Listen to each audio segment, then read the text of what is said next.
The fire spans 2 football fields. That's according to fire officials here in Chambers County. Now, what we know is that this mill was in the process of being demolished. I'm going to step out of the way so you can see the flames still burning here on the scene. And police say if you're going out of town, don't post about it on social media. Doing so is like renting a billboard to let everyone know you're not in town. When the wind came through like you're seeing right now, this entire tree toppled over. But this year, in the middle of a tense election season in Alabama, you're more likely to see these guys in your mailbox. We have new details about the officer-involved shooting that left 1 man dead Friday night. Right now, we told you first on our WTVM News app that hundreds of Georgia Power customers are waking up this morning without power in North Columbus. News Leader 9's Jose Zozaya is on the scene. This is a main thoroughfare here in Auburn along College Street.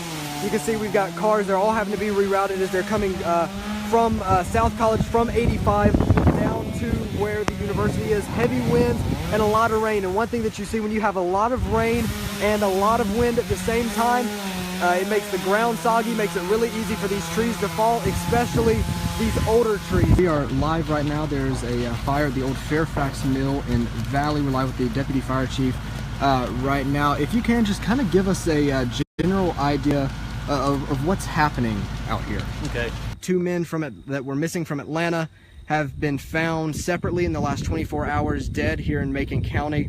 Edward Reeves, a rapper from Atlanta that goes by Bambino Gold, and Kendrick Stokes, both found here in Macon County. They were last seen in Montgomery. Brandon Etheredge, Sharifa Jackson, we are hanging out at Fan Central National Championship, Fan Central no less, and people are having a great time out here. Got nothing. And how long has that been? 6 months. In January, after holding a local business owner accountable for an F rating with the Better Business Bureau, she told us she was making changes to her business. We have everything running smoothly, and I feel like the quality of the work I have more time to pay attention to with everyone who is helping me now that's hired. Customers are now furious that the changes never came, and neither did their orders. I just felt like I was duped by her. The Better Business Bureau says Lindsay is one of many. Complaints on Swoon & Company are still very consistent. We've seen numerous complaints even over the last month or two.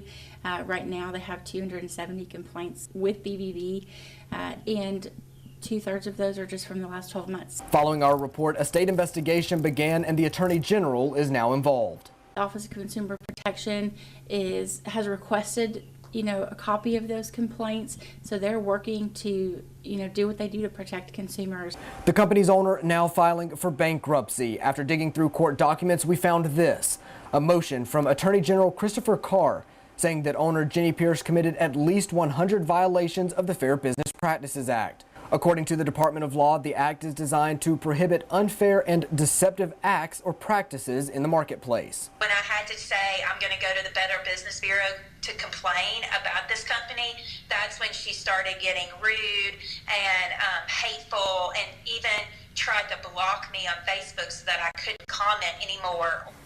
It was the most horrific experience. According to the court filings, none of the customers who have complaints against Swoon & Company are listed as creditors in her bankruptcy filing.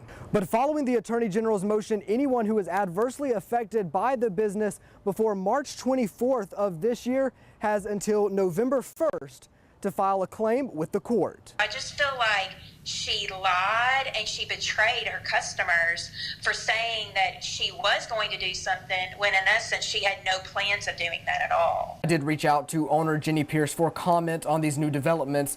At this time, she has declined those requests. The nights are always busy, and they staff 2 people to serve that restaurant when it should have been 3. Hoperia Johnson calls it a mismanagement that would eventually lead to her and another Waffle House employee dishing it out right in the middle of the restaurant. One of my customers needed a fork, so this is why I guess they say we were fighting over dishes. I went to the dish pit and asked Alex could she move so I could wash the dish, and she wouldn't move, and I asked her again and she wouldn't move. So in frustration, I threw the fork down in the dish pit. And I turned around and she just got in my face and started cussing and carrying on. The verbal exchange only lasting a short time before the first punch was thrown. She pushed me and I pushed her back up off of me and she started swinging. She hit me twice before I realized that I needed to do something to get her off of me. Hoperia began fighting back, at one point hitting Alex over the head with a spatula. but says her goal was never to hurt her friend. I was about to throw her into the grill, and I thought about, this is my friend, I can't do that to her. But she was still fighting, so I just grabbed the spatula and kind of like beat her off of me, but she still was fighting. And if you watch the video, I had to pick up a plate and throw the plate at her. Alex was just not Alex that night. The bodies of Kendrick Stokes and Edward Reeves found just hours apart on adjacent roads in rural Macon County. 2 guys from Atlanta went missing about 2 weeks ago, and we have now confirmed that those were the 2 bodies that we found. The first was found along County Road 13 Friday evening. The second on Silver Springs Drive early this morning. So this morning, about 4:30, one of my guys with the Macon County Sheriff Department was out riding around and searching, and he found this other body. This exclusive Sky Alert 9 video shows the scene where the second body was found. One man we spoke to said something seemed off in the area earlier this week. A few days ago, I saw a car sitting up in here at least about 2 or 3 days. It was a black vehicle, didn't have no tag on it, so I didn't know what was happening with that situation, but the car finally left, and I don't think it was there Friday. I don't think so. But however, it was kind of curious that the tag was off of it. Sheriff Brunson says his office had not been alerted to the vehicle on Silver Springs Drive. He also says he does not believe the men were killed in Macon County. I think they were killed where we found the body. I just don't think so. But I think somebody came out and placed them in those locations. A day to remember the names. Marine Corps Captain James Graham, Former Sergeant Don Porter, Coast Guard Signalman First Class Douglas Monroe. And the stories. Sacrificed his life to save his fellow Marine. Of those who have paid the ultimate price. I wish all of them could be here today. Their families wish they could be here today.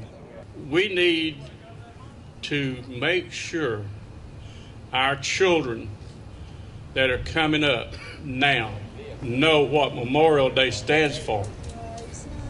It's not just going to the lake and having a barbecue and drinking a beer, but it's about heroes, all of them.